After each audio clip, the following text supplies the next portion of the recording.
That's true. All of them. We can always say because of knee injuries, Levine and with Parker, but if all of them stay healthy in this East and they gel, and we saw what they did last year, and players playing their position, look, I thought back in the days, you were like, maybe Bobby has a chance to be an all-star.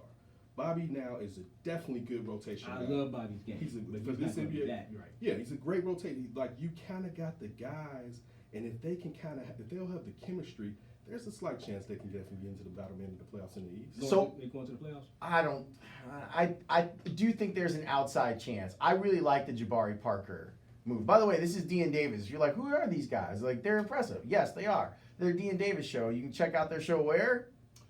iTunes, SoundCloud, Google Music, Stitcher, and the TuneIn app. Just simply search for @DN Show on Twitter and Instagram. I really, really like the Jabari Parker move because I feel like you have the opportunity. I don't know if the Bulls are going to be able to find a player who's better than Parker when he's healthy in free agency. And maybe you were able to jump ahead of the line by showing some faith, some good faith, and some good dollars to Jabari Parker. And at the end of this thing, we always talk about the idea of the hometown discount. This might actually be one of those situations where a guy goes, there wasn't a lot of activity around me during the free agency of 2018. The Bucks didn't really want me. No one wanted me, but the Bulls gave me $40 million to come and play. And maybe that keeps a guy if he's good. Now, the injury issues cannot be overlooked. The fact that he's had 2 knee surgeries cannot be overlooked. That he's played, a total of 1 full season in the 3 seasons that he's been in the league. Like, that cannot be overlooked. But when he was fully healthy, his first year, he was averaging 20 points a game over 50 games. Like that, those guys are hard to find. True. I think it's interesting that they kind of see him as a 3, and you have to because you've got a bunch of guys at 4/5, and he's going to have to go out on the perimeter. I think his length allows him a little bit more opportunity to become a better defender.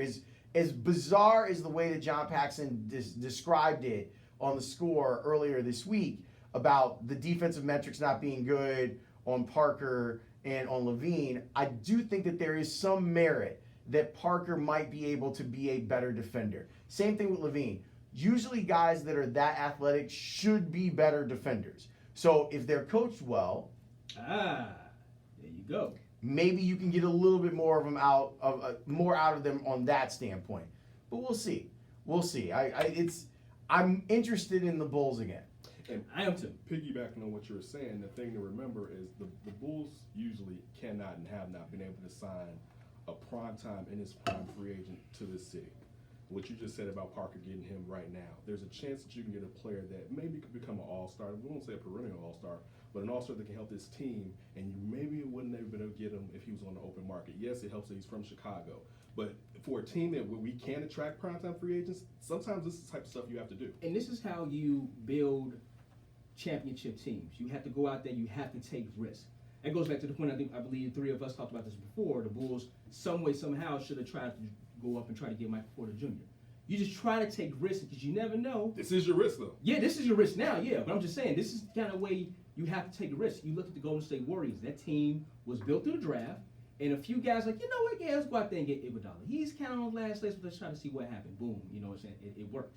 And then, like I said before, you draft within the team, and then you go out, you win championships, and then, lo and behold, wow, Kevin Durant wants to go to Oakland. Yeah, boom, there you go. And then you win another 2 championships. So this is what you have to do if you're the Bulls. You have to build from within, take some risk. If you approve and you win, maybe you can land that big fish. This segment being brought to you by Indeed.com. Are you hiring? With Indeed, you can post your job in minutes, set up screener questions, then zero in on qualified candidates in an online dashboard. Get started at Indeed.com/hire. Training camp is here, boys. You ready for it, Ken? Yeah.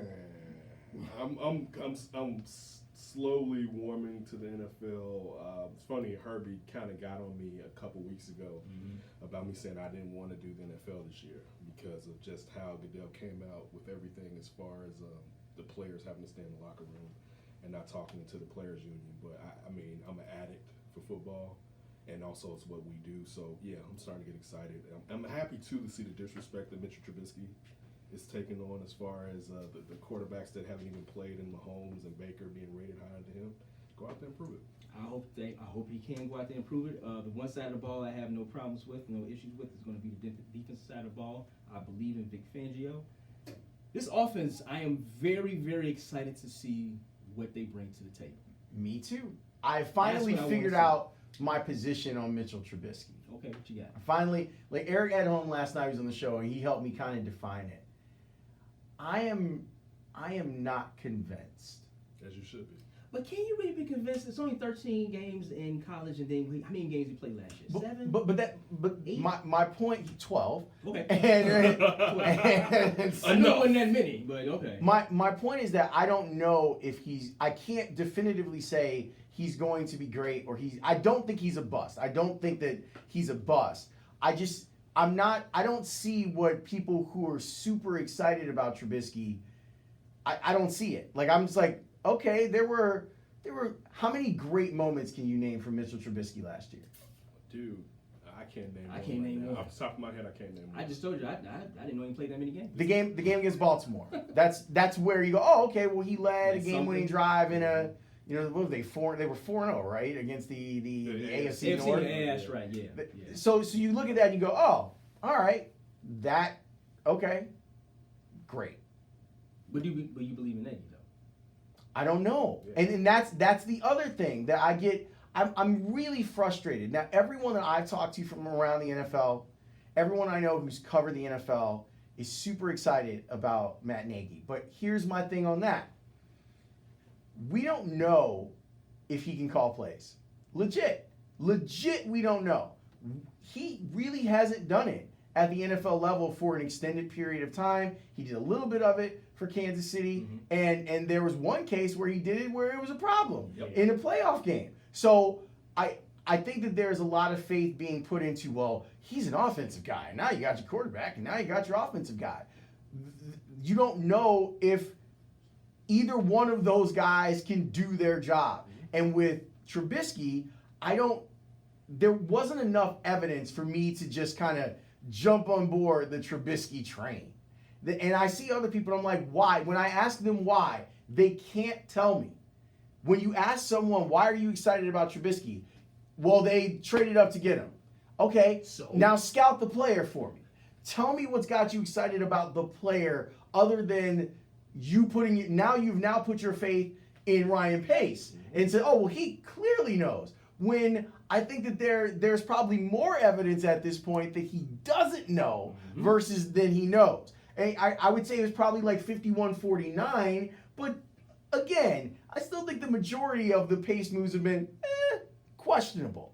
So where I'm stuck, I go back to this, and until I hope that Trubisky proves me wrong, I keep getting stuck with how much better did they think he was than Deshaun Watson and or Patrick Mahomes, that they were willing to give up the draft picks to move up one spot when it seemed like it was possible they could get him without having done that.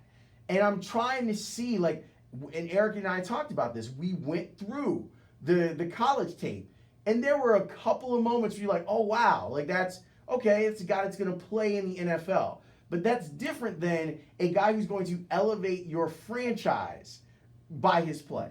I think that the Deshaun Watson situation always kind of has a cloud hanging over this, depending on, of course, him going out his knee. 53. But we think he's going to come back and still be the same player. So that alone kind of always makes me kind of look side-eyed at Pace for making that decision. And as you just said with the 49ers, I think we kind of know by now the 49ers were not going to take Mitchell Trubisky.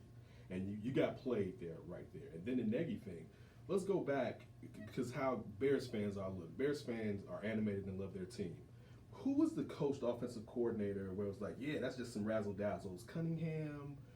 I don't know if it was under Duran. I think it was under Duran, or it was Lovey's like first year. And this was the same time Mike Martz was doing the greatest show, the show on turf. Greatest show on turf. Yeah, and people were kind of equating them to the same thing. And we came to find out we just had fizzle here. And to go along with you saying about Nagy, if we know if he can call plays or not, I would hope so. I'll say that much. And that's not saying a lot for me saying I hope so. All right, I will give him this props too. Right now, it seems like Andy Reid has a terrific coaching tree. He's got a quarter of the league. Guys that have coached a quarter of the NFL are on the Andy Reid